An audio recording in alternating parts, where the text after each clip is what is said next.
Hey guys, Comic Book Steve here again with another haul. It's been about a month. I think the last one I did was during Labor Day weekend, maybe, or after Labor Day weekend. Still been collecting, not quite to the extent that I was. I think I had to slow down a bit after the Boston Con, and I recently finished up some tattoo work that I needed. So that was an expense, and then we took a trip over to New York for a little bit. And so that was another expense. So we just try to slow down the spending a bit. So I've got enough here to, I think, show a decent haul. A lot of it's newer issues from the past few weeks. But anyway, let's get started. So we will start with the newish releases. Some of them are newer than others, but they're all from like recent Wednesdays. So this is the True Believers Miss Marvel #1 reprint. I only got this because Newberry Comics up in New England is doing a 50% off sale. Any book in the store, which is usually new releases only. They don't have much of a. Their back issues maybe extend to like the last like couple of months, but anyway, anything $3.99 or less is 50% off. So it's a pretty sweet deal. They've been doing it all of September, and it's ending at the end of October. So get to pick up a lot of these new Marvel Universe books for a good price, half off. Can't beat that. Unfortunately, not every book is $3.99 or under, so it limits you a bit, but still, it's really nice to have. I'm certainly going to miss it when it's gone. But anyway, as far as this book goes, I probably wouldn't have picked it up if it wasn't 50 cents. But at that price, I was like, might as well get it. And I like reprints, so why not? Let's see what else we got here. Okay, so this is Miss Marvel #18, part of the Secret Wars tie-in with the Last Days banner. I didn't get the regular version, but I like this variant cover, so I thought that was fun. And it was a $2.99 book, so 50% off that. Cannot beat that. It's one of the manga variants. I thought this is probably my favorite one out of all those. I'm not a big manga or anime fan. Not a big fan of the art style, but every so often I see something I like, and this was the case. Then we got Renew Your Vows #5. This is the Nick Bradshaw variant. I think it's a 1 in 15. Can't remember what I paid for it. It definitely wasn't cover price. Probably about $6 maybe. Anyway, I really like Nick Bradshaw. I like that he kind of has a Art Adams feel to him. With Art Adams not doing very many interiors nowadays, it's great to have some kind of substitute.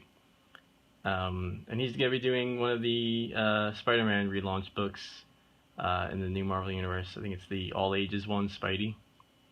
So that'll be fun to check out. But anyway, I just wanted to grab this cover because I like his art, and it was a variant, so thought I'd pick it up. Then we got the regular edition. Normally I wouldn't get both if I already gotten the variant. I'm not really too interested in getting the regular cover, but this one had the black Spider-Man costume on it, so I had to grab that one as well. And it was also $3.99, so it's half off. Then we got Spider Island #4. Still digging the series. It's not blowing me away, but I like it more than average books. I think it's pretty entertaining. I really like the monster kind of aspect to it. How to save some of the mind-controlled heroes, they had to overwrite their DNA with a lizard formula or a dinosaur formula and a vampire serum. So you got like a vampire Captain Marvel and a Lizard Hulk and Capwolf, so it's kind of fun. So I'll continue this one up until the end. Then we get Infinity Gauntlet #4. The series is okay. Debating whether or not I want to continue with it for the last issue. If it releases during the 50% off sale at Newberry, I'll probably pick it up. Otherwise, I might skip on it. But overall, I like it. I just no, it's not grabbing me as much as I wanted it to. Let's see. So that was the past. I think that was into like late September books for new releases. So now this next stack is all from this recent Wednesday, which was a pretty big Wednesday. So we got Paper Girls #1. I haven't read it yet. Fan of Brian K. Vaughan. I didn't really like We Stand on Guard, so I haven't continued that past the first issue. But generally, I like his stuff. I think Runaways is one of my favorite books, at least when he was on it. Why the Last Man, I think is amazing. Saga, I really like the first trade. I have to go back and continue that. It's been on my list for a while, but I haven't had a chance to do that. I didn't like Ex Machina, and I liked all of his other Marvel stuff. The Ultimate X-Men, I thought it was fantastic. I can't remember if he did anything else for Marvel. Oh, he did Doctor Strange: The Oath was pretty awesome. And his Spider-Man miniseries was okay. It was maybe a little better than average, but there were a few quibbles about it that really bothered me that I'm not going to get into. Maybe if I pick that up for whatever reason again, and I show up an issue here, I'll go into it. But anyway, so this is his new series. I thought I'd grab that. Pretty sure it was vastly overprinted. I think the secret's out on Brian K. Vaughan after Saga, so I don't expect it to skyrocket by any means. Then we get Secret Wars, Secret Wars, #6. I thought this issue was fantastic, much like the rest of the series. I really hope they can stick the landing. It is a bit disappointing that they've had so many delays, but I'm really glad they keep the same art and writing team for it. I don't want to see what happened to Axis, where they switched artists in every arc, and I thought that was terrible. Not to mention the story was not done well, but the art changes I think really hurt it even more. So I'm really glad that they're sticking to the same art and writing team. And it sucks that it's gonna keep going past the new relaunch that it was supposed to line up the ending with. But yeah, I like that they're delaying it rather than changing the artist. So I'll take the hit. I will say one thing, that it is diminishing my interest in the tie-ins.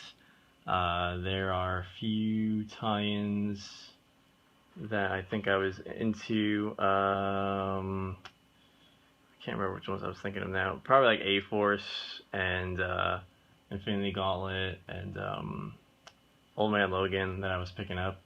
That I, for some reason my interest in getting the final parts of that has gone down drastically. Because I don't really, it just doesn't seem as important. But this series, the miniseries Secret Wars, I think has been fantastic. This issue is no exception. The only quibble I have with it is that this scene on the cover doesn't really happen in the book, so that kind of sucks. I'm sure Alex Ross had to draw this way in advance, or paint it way in advance, but it's still a cool image. I just wish we could have got like maybe 1 or 2 panels of that actually happening. The other one I got was Invincible Iron Man #1. This was another one that I would probably not have picked up if it wasn't part of the 50% off sale, but I thought I'd give it a try. Bendis is very hit or miss with me. Some of his stuff I like, some of his stuff I don't like. This is falling more into the stuff I don't like, unfortunately. I think it was okay. I love the artist in this. Can't remember who it is. Was it Sarah Pacelli, maybe? Or David Marquez? Can't remember quite offhand. Maybe it's Pacelli. But anyway, the art's pretty awesome. The story's okay. I'll probably get the second issue just for the Mary Jane appearance, but after that I might just stop getting it. I probably will stop getting it after that, unless the second issue really turns me around. But anyway, this is the design variant. Just wanted to grab a variant that was cover price. Then we get Marvel, all new, all different Marvel .1. This is the one of the variant issues, or covers. The issue's okay. It's just, it's just like all the other .1s where they just have little excerpts from various series that are coming out as part of the new initiative at the time. this one I wanted to grab in case I had any first appearance. That's really the only reason I grabbed it. But I think it also contains some parts of Carnage, and there was a first appearance of an Inhuman, I think, in here. So all in all, it was pretty decent. I liked how the Maestro was the one bringing all the threads together. That was that. Then we get The Amazing Spider-Man #1, Volume 4. Good grief. I hope they don't relaunch it again. So I grabbed this one. This cover was, I think, $7 or $8, which wasn't too bad considering the cover price is already at $6. They had some of the other covers there, but I wasn't looking to spend like $30 on the J. Scott Campbell cover, and I didn't want to spend the $25 for the Ramos cover. I'll probably regret not getting the Campbell cover, but at the time I just didn't want to spend the extra dough. I thought this one was just fine for me. I really hate that regular cover for this. I don't know what it is about the regular covers for the Spider-Man #1s lately. But the Volume 3 #1 regular cover was pretty awful too, in my opinion. You know, we're all entitled to them. But I like this one, so I thought that was a fun one to get. This is the design variant. I think it's a 1 in 25 or 1 in 15. I think 1 in 25, I think. So works for me. So let me go into the. Just want to show the cover, the regular cover. You've probably all seen it before. So this is the regular cover for the this new launch, the Volume 4. Just looks so bad to me. You know, it's just, I don't know. I like Alex Ross. I think this is probably one of the worst things he's ever done. Maybe not like in like in a technical standard. It's very well done technically. You can tell he's, you know, if some guy up the street did this and gave it to me, I'd be like, this guy's really awesome at his craft. But just like the design of it, I mean, Spider-Man looks like an old man.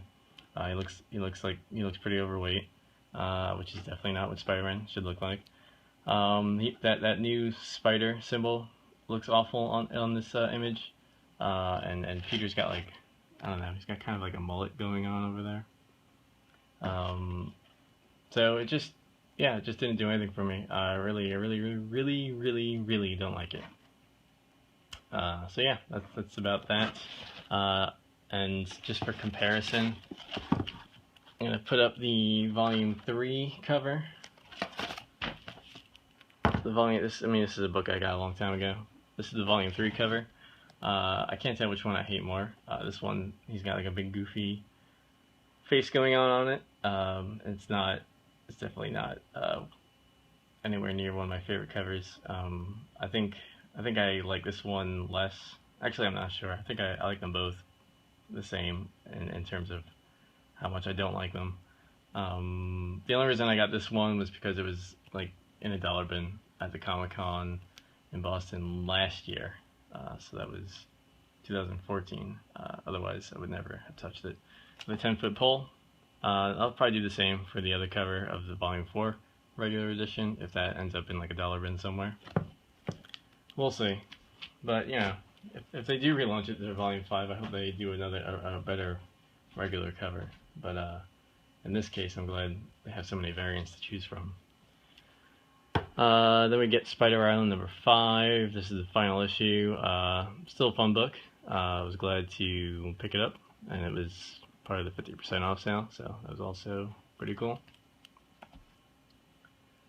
And we got Avengers #0, the 1 in 25 variant. I paid $10 for this, which is, you know, it's okay, I guess. I would have rather paid like $8, $7. But anyway, it's an Art Items cover, so I wanted to get it. And I like how Miles Morales and Kamala Khan are front and center, so that was cool. Can't beat the Art Items covers. I know this is part of like a two set. There's, I think, New Avengers #1 maybe we'll have the other part of it as a variant. I probably won't get that because that one has Squirrel Girl front and center, and I'm not a big fan of Squirrel Girl, so don't need that. But this one was cool to have, so I'm glad I got it. The issue is alright, I'm not too crazy about it, but I do like the cover. Then I also grabbed another copy of that issue. This was $6. This is the Kirby Monsters variant, Devil Dinosaur. I think he's gonna be a pretty hot character once his new series comes out. I could definitely see Disney doing some kind of CG movie with, or some kind of like yeah, I think maybe a CG movie with Devil Dinosaur and Moon Girl. I think that would be pretty cool. It's in pretty nice shape. I didn't just notice that there's like a ding up at the top. I don't know if you could tell, which kind of aggravates me now. So that sucks. But that's the downside of getting books at Newberry. If you've ever shopped at Newberry Comics before, so the books on the shelves are kind of folded and picked through, and you'll often, if you don't get there like on the release day, and if it's a store that gets a lot of like foot traffic because it's in a mall, you might be out of luck in getting a decent copy of something. But usually the ones in the plastic are okay. I'm surprised that this one has that ding up there. It's not terrible, but you know, for a new book, I probably wouldn't have picked it up. Otherwise, it's in good shape. So yeah, Devil Dinosaur. I think he's gonna be hot. So keep an eye out. That is it for the new releases. Now we're gonna get into sort of some back issues. They're not like, it's not like anything stellar. There's nothing super key here. I'm certainly glad to have them all in my collection, but you know, you can stand up for this one. You don't need to sit down. You're not going to be floored. There we go. So this is the Spider-Man 18 variant, the Silk variant. I think this was the Women of Marvel variant series they were doing that month. I grabbed this because it was $3.99 and they had the 50% off sale. So yeah, that is about that. This one is the oldest one I have in the pile. This is Amazing 143. This is the so I grabbed this because not for the first appearance of Cyclone. I grabbed this for the first time Peter and Mary Jane kiss. I know it sounds kind of silly, but it seems like I mean, it's a pretty key moment in Peter's life and Spider-Man and Mary Jane. You know, it's I think it's a overlooked moment. You know, you get the wedding, you get the breakup, or the Mephisto breakup, whatever it was. But then you have, this is the first moment that they actually like start their relationship, and that goes on for years in our time. This is book 143. They don't get their marriage destroyed until, you know, many years later. This was like in the 70s where this one started, so I think it's a pretty significant issue. Not super difficult to find or expensive. I paid $10 for this. I got this at this was the only book I picked up when I went to the time capsule in Rhode Island. They had a lot of good books, or they had a lot of back issues, I'll say that. The only thing that bugged me was they have like all their back issues were labeled at 50% off on the boxes, but the regular price for the back issue, or the ticketed price for the back issues, are astronomical. So then by the time you get to the 50% off, it's about what you would expect. So like this one was ticketed at 20, and then, you know, I got it for 10. But there was other books there that had no business being priced as high as they were. So they definitely had a lot of back issues. I will definitely give them that, but I just wasn't feeling the prices they had. But this one was fun to get. I think it's a pretty decent copy. Fairly happy with it. I actually might try to find a better copy if I can. This one's got some folds up on the corner, and the pages are pretty brown. Like I said, it's not like super expensive, but because of that, I think I'll try to get like a very fine copy if I can find one. The next two are from eBay. This is Journey into Mystery 639, the Spider-Man 75th anniversary variant. So I wanted to get this because it has the Black Spider-Man on the cover. This is evoking the Kraven's Last Hunt image from when he buried Spider-Man. I think it could have been better done, or more well done. I mean, it kind of looks like he's just like lying there and waving to someone passing by. Like, hey guys, I'm just hanging out here. How you doing? I don't sense any kind of fear or desperation to dig out of a grave. It just looks like he just kind of like piled some dirt on him and is just hanging out. But yeah, so I think that could have been better done. Oh well, I think I paid $5 for that, but that'll go into my Black Spider-Man collection. And this is Punisher 11, the first appearance of Frankencastle. This is the second print variant. I got this for about $3. I was looking for the first print. I didn't know they had a second print, so when I saw it for $3, I just grabbed it. So I thought that was a cool cover. I love the artist on this. Was it Moore? Can't remember his first name, but I thought this was a great series. So glad to have that one. Still need to get the first print. Power Pack number 1. This is the first appearance of Power Pack. Not a team I'm particularly interested in. A buddy of mine at work, we were discussing Marvel properties, and he's not a big fan, but he's a fan of Power Pack, and you know, he convinced me that one day Marvel or Disney is going to do something with Power Pack, and so I wanted to grab this while I could. I think I paid $6 for this off MyComicShop, so no big loss. You know, I figured I'd get it while it was cheap in case they ever do something with it. And I agree. I think Disney will eventually do something with this property. So something to think about if you see it for a decent price, and it's not like a highly sought after book. So I don't think you should have a problem finding it for a good price. This is another one from MyComicShop. This is Amazing Fantasy number 10. This is the first appearance of Vampire by Night. This character is going to be in the Howling Commandos of S.H.I.E.L.D. Series coming out. I'm really excited about that book. I like monster heroes or teams.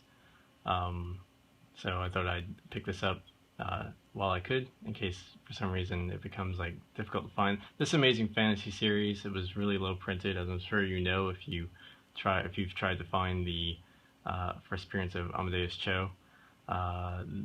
It just wasn't like, there was nothing spectacular about it at the time. I mean, you get, what do you have here? You have some lady scorpion, and then Vampire by Night, which probably didn't light the world on fire when it came out. So it's something to look for, I think, when you're digging through dollar bins or back issues, if you're interested in like first appearances that may go somewhere eventually. So like I said, she is going to be in the Howling Commandos of S.H.I.E.L.D. And yeah, if that series does well, you know, maybe this book will do something. But either way, I wanted to grab the first appearance while it was cheap. I'm excited about the series, so that's about that. It's a nice copy. Nothing wrong with it. Very fine. So that is that. Then we get Spider-Man number 1, the second print gold edition. Paid $3 for this, maybe $3.25. This one I used to have a long time ago, got rid of it. Every time I see it in the wild nowadays, for some reason people are charging like at the least $5 for it. I think I mentioned at Boston Comic Con somebody was selling this for like $25, and it wasn't the UPC variant. I mean, we all know that one's like hundreds of dollars, but just plain one direct edition second print gold variant. And I know second prints are harder to find, but even for that, even being a second print, I don't think this should be, you know, at the most $5. I'm not going to pay $5 for it, but at the most $5, I would say. But that guy selling it for like 20 or whatever it was, that was just insane. But glad to have it. Let's see, last two here, also from MyComicShop. This is the newsstand or unenhanced variant for Amazing Scarlet Spider #2. And the enhancement on this was like they did like a neon kind of piece, neon ink on each cover for the direct edition or the enhanced edition, and then they made a unenhanced version as well, which is the not neon stuff. Even though this kind of looks similar, it's still kind of neon, but it's not quite as neon as the other cover, if you know what that one looks like. So I thought I'd pick it up, just an oddity that is fun and cheap. The other one's a little more obvious. This one, this is Web Scarlet Spider #1, the also unenhanced variant. If you've seen the other cover, the background, all that sky background is like a neon yellow. So I hardly ever see this one, so I wanted to pick that up. It was also about maybe $3-4. Just another fun, different version of a book that you don't see very often. And then the last thing I got was a trade with that buddy of mine from work. He wanted, what did he want? I had a few trades of Perceptions, the McFarlane storyline from Spider-Man, and a, shit, I don't remember what the other one was. But anyway, I got this out of the trade. Nothing Can Stop the Juggernaut, the premiere book. I have all the premiere Spider-Man books now except for Kraven's Last Hunt, and the only reason for that is because I already have it in an older, oversized kind of hardcover that they made during the 80s, which I prefer. So they didn't want to double down on Kraven's Last Hunt and get two hardcovers just to have it match the premiere sizes. So that is that. Alright guys, oh, that went a little bit long. That's 26 minutes. I guess I babble on a bit. Hope everyone's doing well. Still watch your videos, so keep it up. I like seeing new stuff come out, and what books I need to look out for. The next big haul I'll probably have is for probably Providence Comic Con. I don't think I'm going to be going to any like big back issue sales between now and then, and that Comic Con's I think at the beginning of November. So that'll probably be the next time I do a haul video, unless I think of some other kind of video to do. And I have some ideas, but I just need to get off my butt and do them. Yeah, so that's about it. Like I said, hope everyone's doing well. Take care, and yeah, keep up the comic books.